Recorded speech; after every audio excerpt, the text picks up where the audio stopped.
Hello students, welcome to all of you on my YouTube channel Physics with AK Sharma.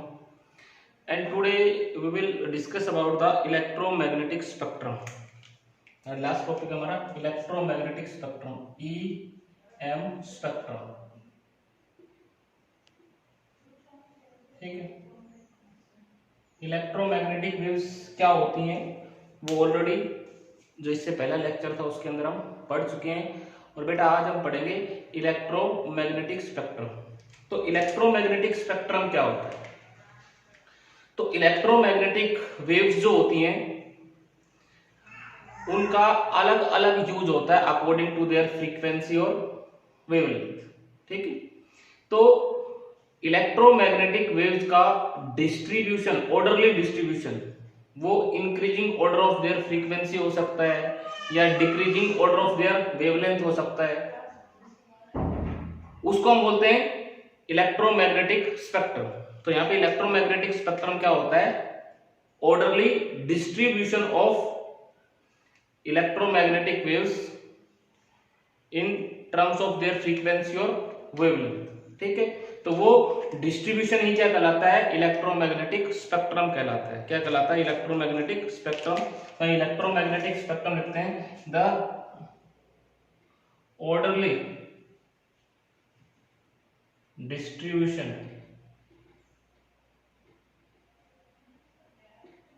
Of electromagnetic waves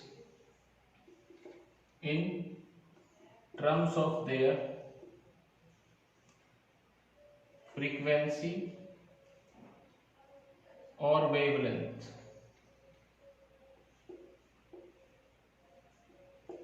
is known as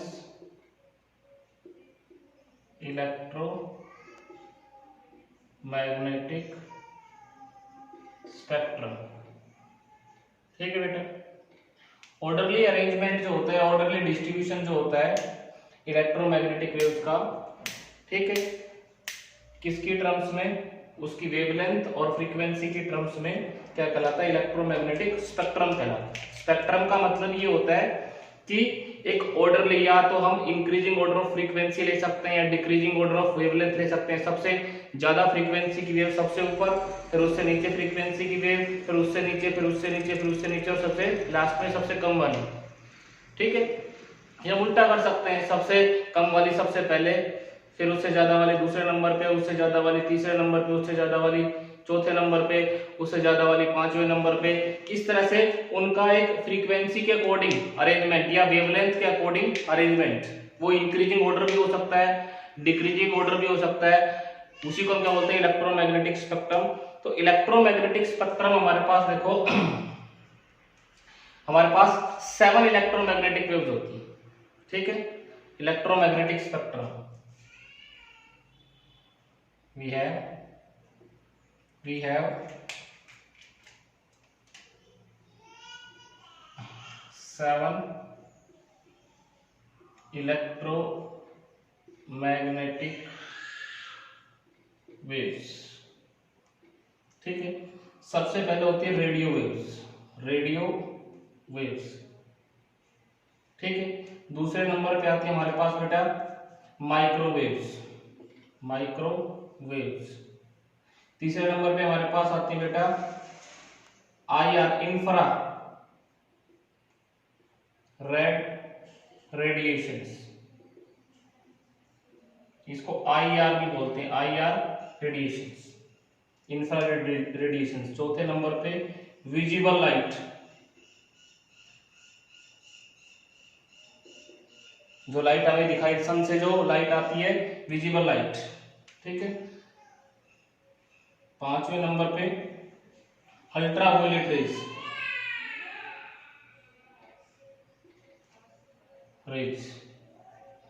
छठे number पे बेटा होती है x raise. और सातवें number पे हमारे पास लास्ट जो होती है, दिस इज गामा रेज। ठीक है, तो ये पूरा मिलकर के इलेक्ट्रोमैग्नेटिक स्पेक्ट्रम कहलाता है। ठीक है, और इस इलेक्ट्रोमैग्नेटिक स्पेक्ट्रम की बात हम करें तो इलेक्ट्रोमैग्नेटिक स्पेक्ट्रम में सबसे ज्यादा वेवलेंथ रेडियो वेव्स की होती है और सबसे कम वेवलेंथ गामा रेज की होती है। फ्रीक्वेंसी की बात करें तो सबसे ज्यादा फ्रीक्वेंसी किसकी होती है? रेडियो वेव्स की होती है। सर सबसे कम फ्रीक्वेंसी रेडियो वेव्स की होती है और सबसे ज्यादा फ्रीक्वेंसी किसकी होती है? गामा रेज की होती है। ठीक है, यहां से ये पूरा का पूरा इलेक्ट्रोमैग्नेटिक स्पेक्ट्रम कहलाएगा। इसको क्या बोलेंगे? Electromagnetic spectrum. और इस किस किस किस अरेंजमेंट में हमने इसका डिस्ट्रीब्यूशन किया है? तो सबसे कम फ्रीक्वेंसी, फिर उससे ज्यादा फ्रीक्वेंसी, फिर उससे ज्यादा, फिर उससे ज्यादा, फिर उससे ज्यादा, सबसे उससे ज्यादा, सबसे ज्यादा, यानी कि increasing order of their frequency, increasing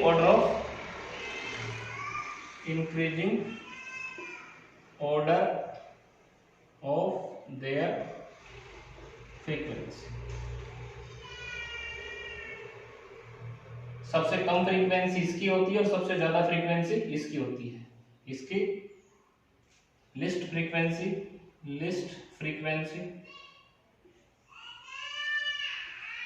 और यहाँ पे दिस इज हाईएस्ट फ्रीक्वेंसी। ठीक है, इसकी सबसे ज्यादा फ्रीक्वेंसी होती है। तो वन बाय वन करके इनके बारे में हम पढ़ेंगे कि रेडियो वेव्स किस काम में आती हैं, माइक्रोवेव्स किस काम में आती है, इंफ्रारेड रेडिएशंस किस काम में आते हैं, विजिबल लाइट किस काम में आती है, अल्ट्रावायलेट रेज किस काम में आती है, एक्स रेज का क्या काम है और गामा रेज का क्या काम है। वन बाय वन करके पढ़ेंगे इनकी फ्रीक्वेंसी रेंज कितनी होती है। और एग्जाम के अंदर से इलेक्ट्रोमैग्नेटिक स्पेक्ट्रम के अंदर से एक क्वेश्चन जरूर पूछा जाता है। तो वन बाय वन करके हम इनके यूजेस और इनके सोर्स ऑफ प्रोडक्शन स्टडी करते हैं। देखो, तो इलेक्ट्रोमैग्नेटिक वेव को, स्पेक्ट्रम को हम स्टडी करेंगे। तो सबसे पहले हमारे पास क्या है? सबसे पहले हमारे पास है रेडियो वेव्स। तो रेडियो वेव्स की फ्रीक्वेंसी कितनी होती है तो वो देखो, और किस किस काम में यूज होती है रेडियो वेव्स, इनका सोर्स ऑफ प्रोडक्शन क्या होता है, वो हम स्टडी करते हैं।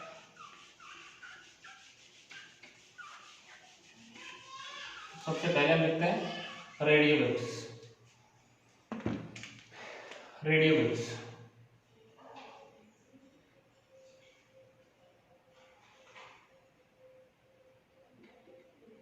रेडियो वेव्स तो बेटा रेडियो वेव्स देखो, रेडियो वेव्स की frequency of radio waves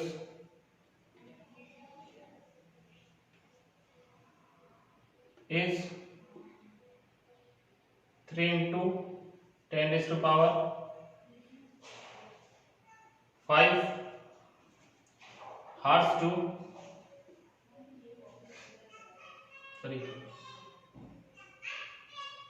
3 into 10 raised to power 9 hertz। ये फ्रीक्वेंसी की रेंज होती है। इतनी फ्रीक्वेंसी से लेकर के और इस फ्रीक्वेंसी के बीच में हमें क्या मिलेंगी? रेडियो वेव्स मिलेंगी। सारी की सारी क्या मिलेंगी? रेडियो वेव्स मिलेंगी। ठीक है, कौन सी वेव्स मिलेंगी बेटा? Radio waves. ठीक है, तो ये रेडियो वेव्स की फ्रीक्वेंसी होती है। Source of production,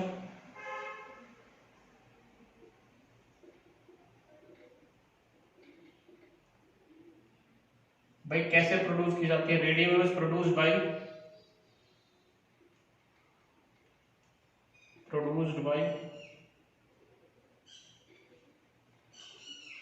LC oscillation,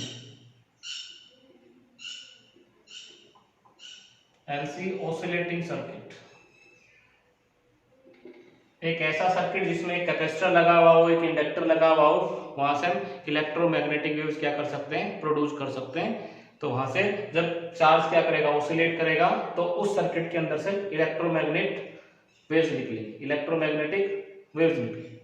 ठीक है, तो ये इनका सोर्स ऑफ प्रोडक्शन होता है। यूजेस देख लो, यूजेस रेडियो वेव्स जो होती हैं वो कम्युनिकेशन के अंदर यूज होती है।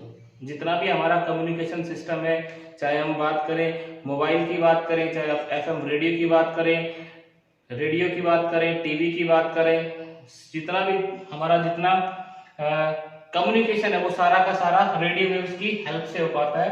तो radio waves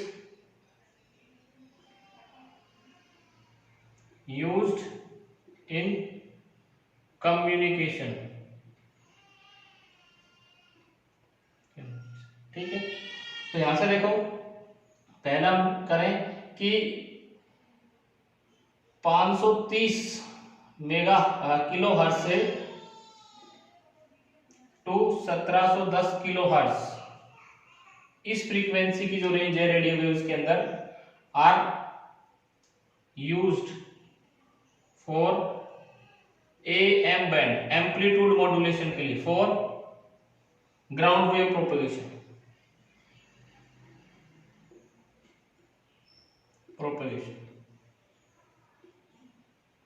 ground wave propagation में हम 530 किलो हर्ट्ज से लेकर के 1710 किलो हर्ट्ज तक की वेव्स को यूज करते हैं। और वो किस में आती है, फ्रीक्वेंसी रेंज किस में आती है, रेडियो वेव्स में आती है, ठीक है। तो ये एम्पलीट्यूड मॉड्यूलेशन होता है। AM बैंड देखा होगा तुमने, रेडियो में AM FM लिखा होता है, तो ये AM बैंड होता है, एम्पलीट्यूड मॉड्यूलेशन। क्या होता है, एम्पलीट्यूड मॉड्यूलेशन, ठीक है। अब 1710 kilo hertz to 54 mega hertz, इस रेंज की waves are used in sky wave propagation.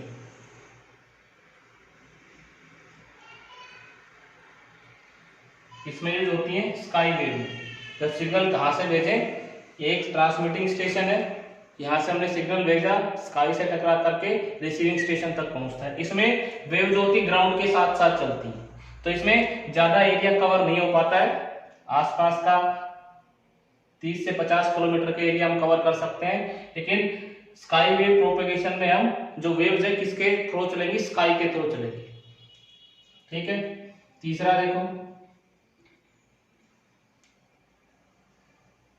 54 mega hertz to 890 mega hertz are used in television broadcasting.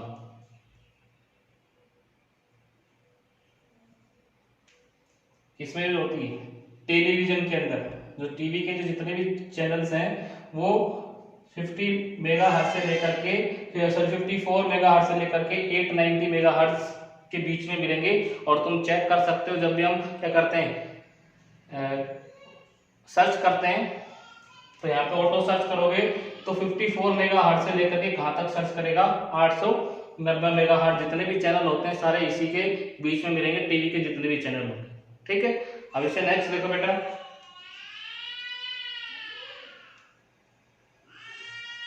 88 mega hertz to 108 mega hertz are used in FM for commercial FM purpose.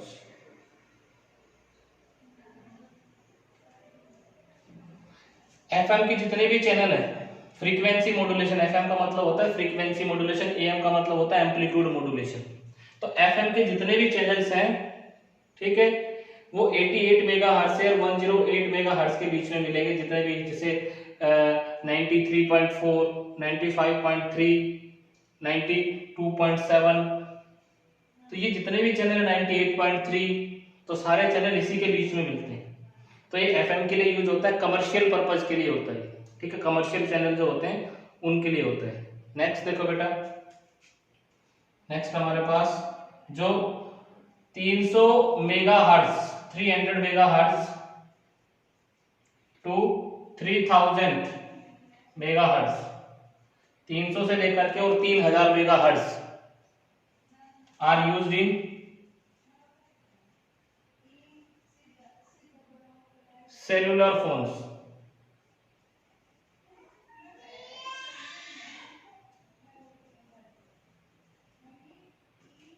ठीक है, mobile जो communication होता है, ठीक है, उसके लिए cellular phones के लिए कौन सी फ्रीक्वेंसी होती है, 300 मेगाहर्ट्ज से लेकर के और 3000 मेगाहर्ट्ज की जो फ्रीक्वेंसी होती है वो मोबाइल फोन के सिग्नल्स में यूज होती है।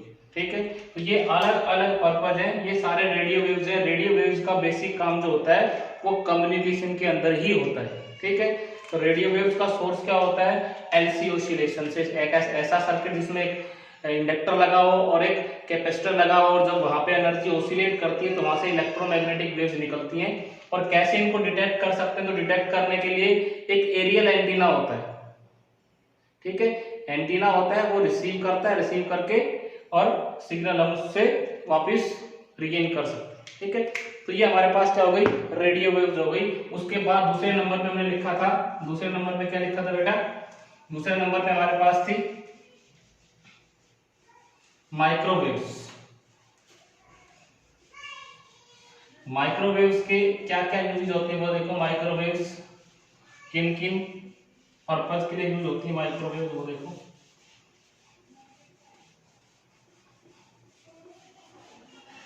माइक्रोवेव्स जो होती हैं उनकी फ्रीक्वेंसी जो होती है इनसे रेडियो वेव से ज्यादा होती है। ठीक है, तो माइक्रोवेव्स के क्या क्या यूजेज हैं वो हम नेक्स्ट स्टडी करेंगे। तो सबसे नेक्स्ट लिखता हूं माइक्रोवेव्स।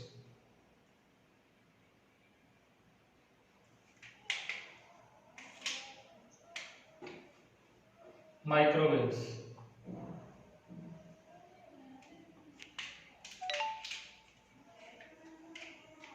माइक्रोवेव्स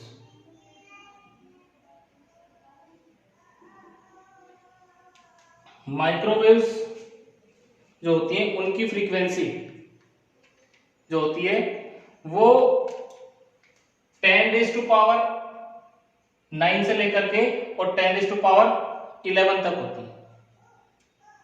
ये होती है 3 × 10⁻9 to 3 × 10⁻11 हर्ट्ज, इनके बीच में होती है। जो माइक्रोवेव जो होती हैं उनकी फ्रीक्वेंसी 3 × 10⁻9 to 3 × 10⁻11 हर्ट्ज होती है। ठीक है, अब इसमें देखो इनकी फ्रीक्वेंसी रेंज होगी, तो फ्रीक्वेंसी रेंज। ठीक है, अब इसका सोर्स ऑफ प्रोडक्शन क्या होता है, दे आर प्रोड्यूस्ड बाय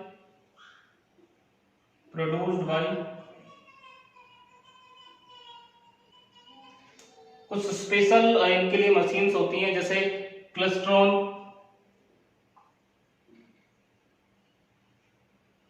और एंड मैग्नेटोन वाल। क्लेस्ट्रॉन और मैग्नेटोन वाल जो होते हैं उनके द्वारा माइक्रोवेव्स प्रोड्यूस की जाती हैं। ठीक है, तो ये इनके सोर्स ऑफ प्रोडक्शन होता है, कुछ स्पेशल मशीनें होती हैं जिनसे ये माइक्रोवेव्स निकलती हैं। फ्रीक्वेंसी रेंज ये होती है। अब यहां से देखो इनके यूजेस, रडार सिस्टम में माइक्रोवेव यूज होती है, used in radar for the navigation of aircraft. ठीक है, कोई हवाई जहाज कितनी दूरी पे है, कहां से आ रहा है, उसको नेविगेट करने के लिए किसका यूज करते हैं, रडार का। रडार में किसका यूज होता है, माइक्रोवेव्स का। दूसरा देखो और माइक्रोवेव्स कहां यूज होती है, माइक्रोवेव ओवन के अंदर, used in microwave oven for cooking purpose.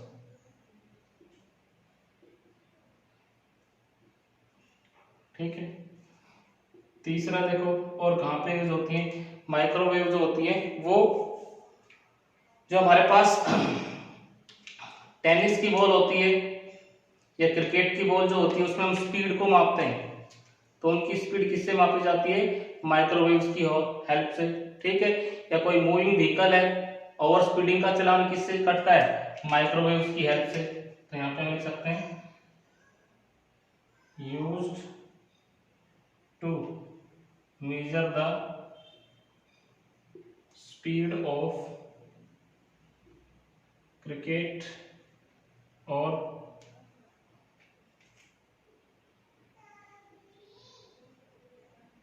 Tennis ball. ठीक है, तो ये माइक्रोवेव्स के यूजेज होते हैं, ये किसके यूजेज होते हैं, माइक्रोवेव्स के यूजेज होते हैं। ठीक है, उसके बाद हमारे पास आती है IR रेडिएशंस, इंफ्रारेड रेडिएशंस। तो इंफ्रारेड रेडिएशंस के देखो उनका क्या यूज होता है बेटा, इंफ्रारेड रेडिएशंस का। तो इंफ्रारेड रेडिएशंस जो होती हैं वो किसमें यूज होती है और क्या उनका सोर्स ऑफ प्रोडक्शन होता है। तो यहां पे देखो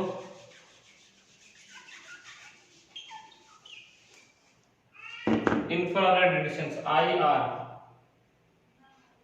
रेडिएशंस। ठीक है, तो यहां पे हम बात करें तो इनकी फ्रीक्वेंसी जो होती है वो 3 × 10⁻11 टू 4 × 10⁻14 हर्ट्ज के आसपास होती है, ये फ्रीक्वेंसी रेंज होती है। ठीक है,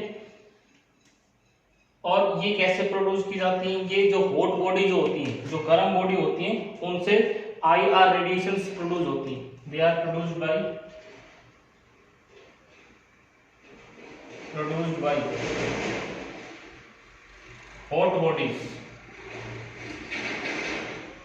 ठीक है, गर्म बॉडी जो होती है वो इंफ्रारेड रेडिएशंस इमिट करती है। ठीक है, इनके यूजेस देखो, uses physical therapy, first one physical therapy.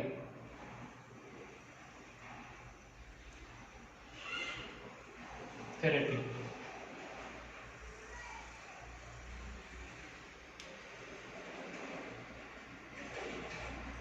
Physical therapy और मस्कुलर स्ट्रेन ट्रीटमेंट।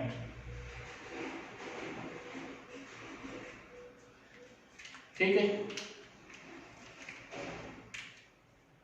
अगर कोई खिलाड़ी है और उसको मसल्स उसकी खिंच गई है तो उसमें उसके ट्रीटमेंट के लिए किसका यूज करते हैं, IR रेडिएशंस का यूज करते हैं, जिसको बोलते हैं फिजिकल थेरेपी और मस्कुलर स्ट्रेन के ट्रीटमेंट को।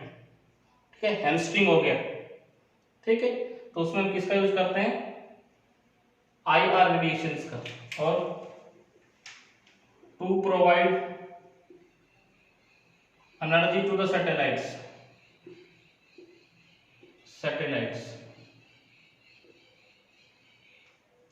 सैटेलाइट जो होती है उनको एनर्जी किससे मिलती है, इंफ्रारेड रेडिएशन से। किससे मिलती है, इंफ्रारेड रेडिएशन से। ठीक है, सोलर पैनल लगे होते हैं, सोलर पैनल में इंफ्रारेड रेडिएशन जो होती है वही चीजों को हीट करने के लिए यूज होती है। ठीक है,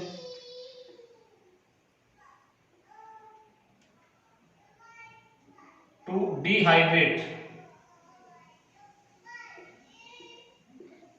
द फ्रूट्स, जो फ्रूट्स वगैरह होते हैं उनको डिहाइड्रेट करने के लिए, ठीक है, उनको सुखाने के लिए किसका यूज किया जाता है, IR रेडिएशंस का। और देखो, और इंफ्रारेड रेडिएशंस का यूज कहां पे होता है, IR radiations responsible for green house effect. Green house effect जो होता है उसके लिए कौन रेस्पॉन्सिबल होता है, इंफ्रारेड रेडिएशंस रेस्पॉन्सिबल होती हैं। और देख लो, और इंफ्रारेड रेडिएशंस का क्या काम होता है, तो इंफ्रारेड रेडिएशन जो होती है वो किस में यूज होती है बेटा, to reveal the ancient writing on the wall, to reveal revealing the ancient writing on the wall. ठीक है, कोई बहुत पुराना पत्थर, उसके ऊपर कुछ लिखा हुआ है, तो कितना पुराना वो लिखा हुआ है, उस राइटिंग को डिकोड करने के लिए किसका यूज करते हैं हम? आईआर रेडिएशंस का। ठीक है, तो ये आईआर रेडिएशंस के कुछ यूजेस होते हैं। सोलर वाटर हीटर जो होता है, और देख सकते हो इन सोलर वाटर हीटर्स, इसमें भी किसका यूज होता है? आईआर रेडिएशंस का यूज होता है। किसका यूज होता है? आईआर रेडिएशंस का। और आईआर रेडिएशंस को हम डिटेक्ट नहीं कर सकते हैं, स्नेक्स को आईआर रेडिएशंस दिखती है। आजकल तो आईआर कैमरे भी चलते हैं, तो नाइट विजन में अगर कोई फोटोग्राफ लेना है आईआर रेडिएशन से, तो हम, या फॉग के से फोटोग्राफ लेना है, तो हम आईआर कैमरे का यूज करते हैं। तो ये आईआर रेडिएशंस के क्या है? यूजेज। ठीक है, अब यहाँ पे देखो, नेक्स्ट हमारे पास आता है visible light. Visible light, visible light जिसके कारण हमें चीजें दिखाई देती है, उसको हम बोलते हैं विजिबल लाइट। तो इलेक्ट्रोमैग्नेटिक स्पेक्ट्रम के अंदर सिर्फ विजिबल लाइट जो है, जो हमें चीजों को देखने में हेल्प करती है। ठीक है, जो हमारे आईज का जो सेंस, विजन का सेंस है, उसको एक्टिव करती है। यहाँ पे देखो आई आर, ये हमारे पास नेक्स्ट है विजिबल लाइट।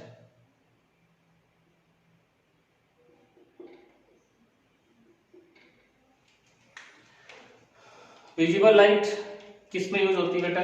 तो सॉरी, विजिबल लाइट की फ्रीक्वेंसी, फ्रीक्वेंसी जो होती है, frequency range 4 × 10⁻14 hertz to 8 × 10⁻14 hertz.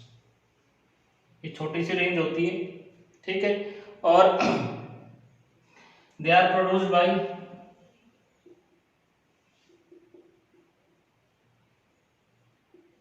Atomic excitation.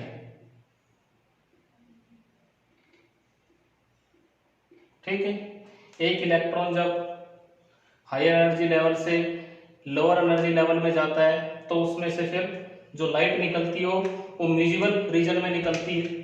ठीक है, तो ये इसका सोर्स ऑफ प्रोडक्शन होता है।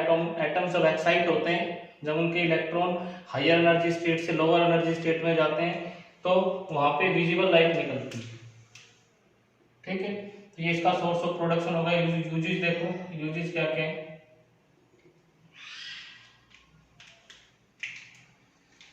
Help us to see the objects, चीजों को देखने में हेल्प करती है। दूसरा, used in to take the photography, photography के लिए विजिबल लाइट चाहिए। तीसरा, और कहां पे यूज हम कर सकते हैं? To track the heavenly bodies, to track the moment of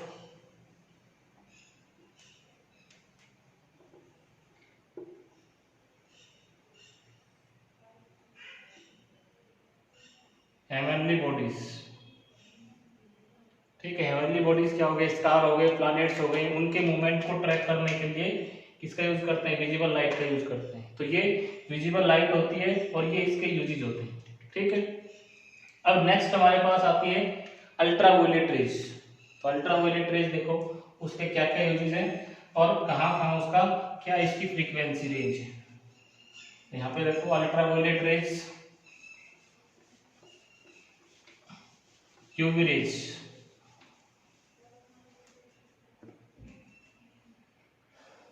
UV rays, ultraviolet rays. Ultraviolet rays जो होती हैं, उनकी फ्रीक्वेंसी रेंज कितनी होती है? फ्रीक्वेंसी फ्रीक्वेंसी रेंज जो होती है बेटा वो 8 into 10⁻14 hertz to 3 into 10⁻17 hertz, ये उनकी फ्रीक्वेंसी रेंज होती है। They are produced bye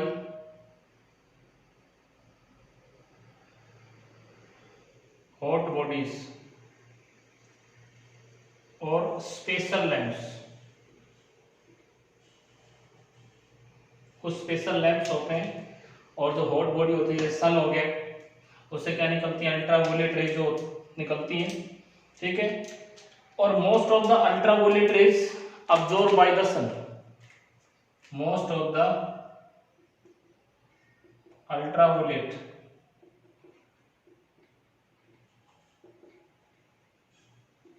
are absorbed by the sun, absorbed by the ozone layer, क्योंकि अगर बहुत ज्यादा मात्रा में अगर हम एक्सेस अमाउंट में अगर ये किसी लिविंग थिंग्स के ऊपर गिरती हैं तो they cause number of disease, ठीक है। तो ओजोन लेयर जो होती है अर्थ की, वो इनको क्या कर लेती है, अब्जॉर्ब कर लेती है। क्या कर लेती है, अब्जॉर्ब कर लेती है। They are harmful for living things.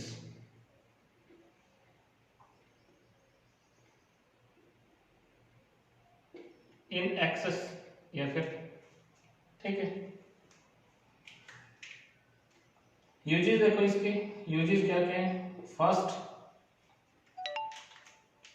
Ultraviolet rays जो होती है वो किस में यूज होती है बेटा, ultraviolet rays to kill the germs, they are used in sterilising,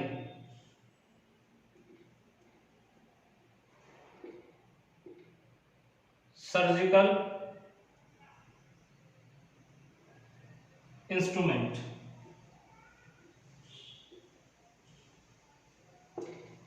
surgical instrument जो होते हैं, डॉक्टर के पास जो ऑपरेशन करने के लिए जो इंस्ट्रूमेंट होते हैं, उनके ऊपर जो बैक्टीरिया होते हैं उनको किल करने के लिए उनको स्टरलाइज कैसे करते हैं, यूवी रेज। किससे करते हैं, यूवी रेज, ठीक है। They are used in water purifier to kill the bacteria।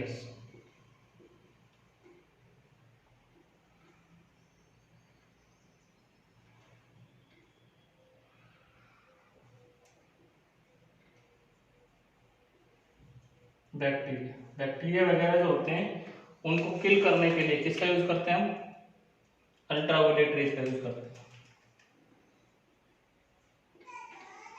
They are used in burglar alarm,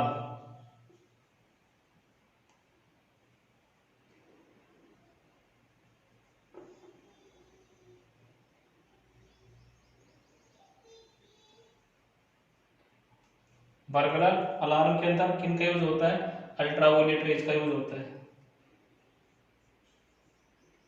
और अल्ट्रावायलेट रेज का यूज कहां पे होता है, to preserve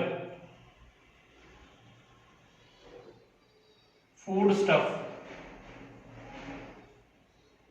for long time. जो पैकिंग का फूड आता है, ठीक है, उसको लंबे टाइम तक प्रिजर्व करने के लिए, सुरक्षित रखने के लिए किसका यूज करते हैं, अल्ट्रावायलेट रेज का, ताकि उसके अंदर बैक्टीरिया पैदा ना हो, ठीक है। तो ये अल्ट्रावायलेट रेज के यूजेस है, यूवी रेज के, ठीक है। अब इसे नेक्स्ट हम चलते हैं एक्सरेज। एक्सरेज के क्या क्या यूजेस है वो देखो बेटा, यूजेस ऑफ एक्सरेज। और एक्सरेज की फ्रीक्वेंसी कितनी होती है वो देखेंगे।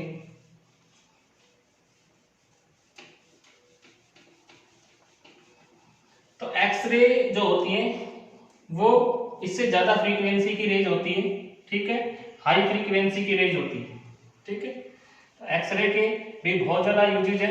जैसे एक्सरे हम करवाते हैं, कोई हड्डी में फ्रैक्चर हो गया या किसी किडनी में स्टोन वगैरह है, तो किससे पता चलता है?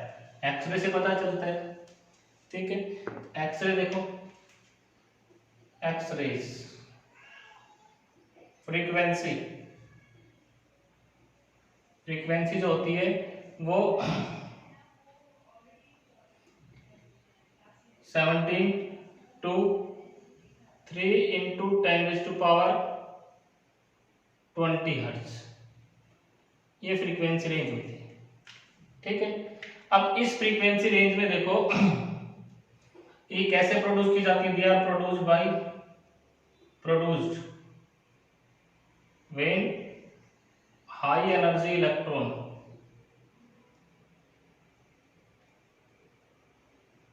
stops suddenly on a metal of high atomic number,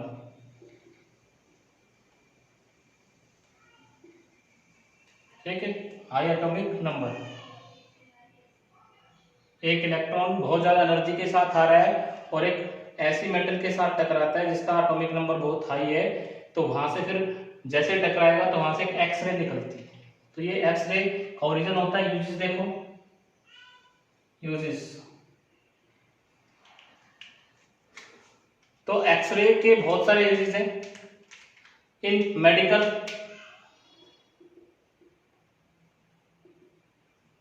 in medical.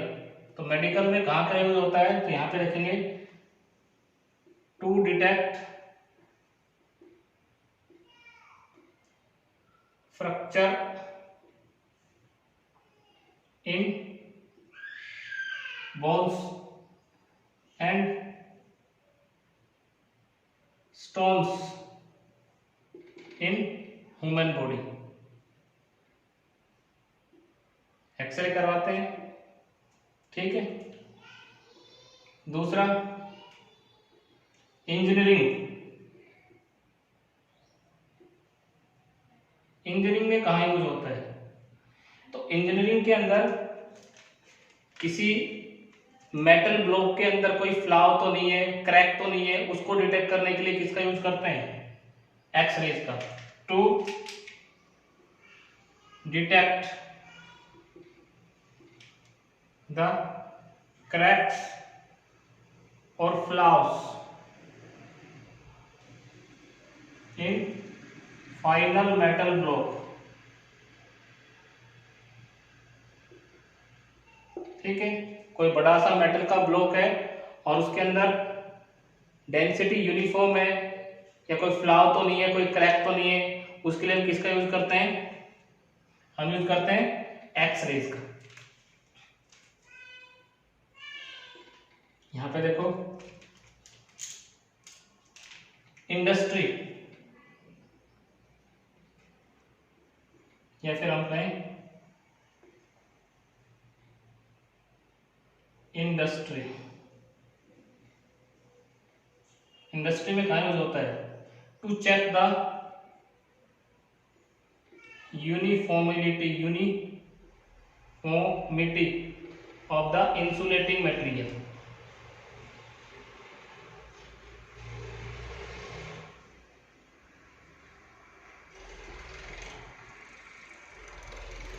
ठीक है भाई। कोई मटेरियल जो है वो पूरी तरह से इंसुलेटर है कि नहीं है, उसको भी किससे चेक करते हैं? एक्सरे से चेक करते हैं।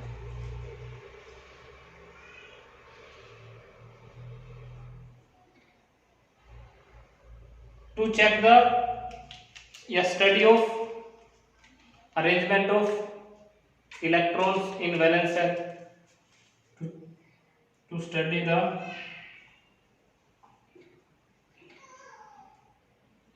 arrangement of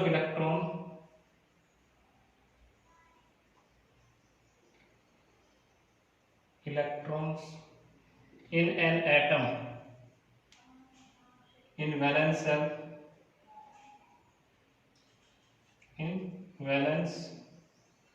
shell, ठीक है भाई, लास्ट सेल में कितने इलेक्ट्रॉन्स हैं, किस तरह की अरेंजमेंट है एटम के अंदर, उसके स्ट्रक्चर को एंड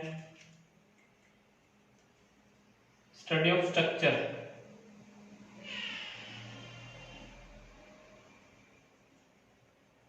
ऑफ एटम किसका यूज होता है, एक्सरे का यूज होता है। ठीक है, डिटेक्टिव यूज करते हैं एक्सप्लोसिव को डिटेक्ट करने के लिए, स्मगलर्स की बॉडी के अंदर कोई एयरपोर्ट वगैरह जो होते हैं वहां पे कोई स्मगल करके तो कुछ नहीं ले जा रहा है, उसके अंदर भी हम किसका यूज करते हैं, एक्सरेज का यूज करते हैं। लास्ट हमारे पास बचा है बेटा गामा रेज। तो गामा रेज देखो, गामा रेज का क्या क्या यूज होता है, लास्ट में हमारे पास गामा रेज बचा है। और गामा रेज जो होती है हाई फ्रीक्वेंसी की रेज होती है, सबसे ज्यादा फ्रीक्वेंसी किसकी होती है, गामा रेज की होती है। और उसके बाद हमारा इलेक्ट्रोमैग्नेटिक स्पेक्ट्रम खत्म हो जाएगा और ये यूनिट भी हमारी खत्म हो जाएगी। ये लास्ट टॉपिक है हमारी यूनिट का। तो यूनिट नंबर 5 बहुत छोटी सी है, तो सिर्फ 3 नंबर का काम आता है इसके अंदर। और जनरली इलेक्ट्रोमैग्नेटिक स्पेक्ट्रम के अंदर से ही क्वेश्चन पूछा जाता है। तो यहाँ पे देखो गामा रेज, गामा रेज, तो गामा रेज जो होती है उनकी फ्रीक्वेंसी जो होती है, फ्रीक्वेंसी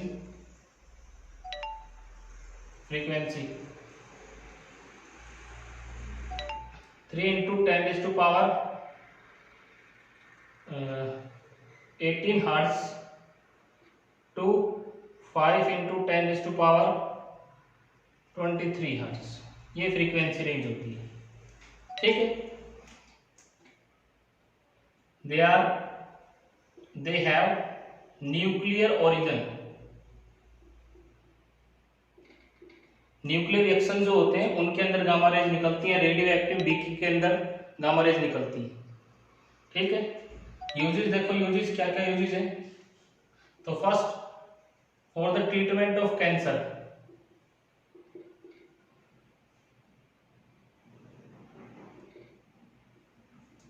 कैंसर, ठीक है, कीमोथेरेपी जो होती है उसके अंदर हम गामा रेज के यूज से जो ट्यूमर जो होता है कैंसर का, उसके ऊपर हाई फ्रीक्वेंसी की गामा रेज डालते हैं जिससे ट्यूमर बर्न हो जाता है।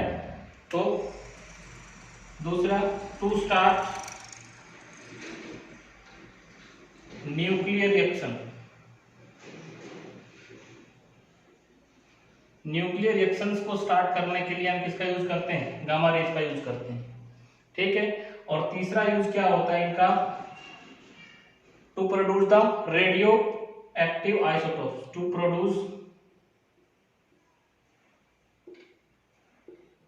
Radio active isotopes.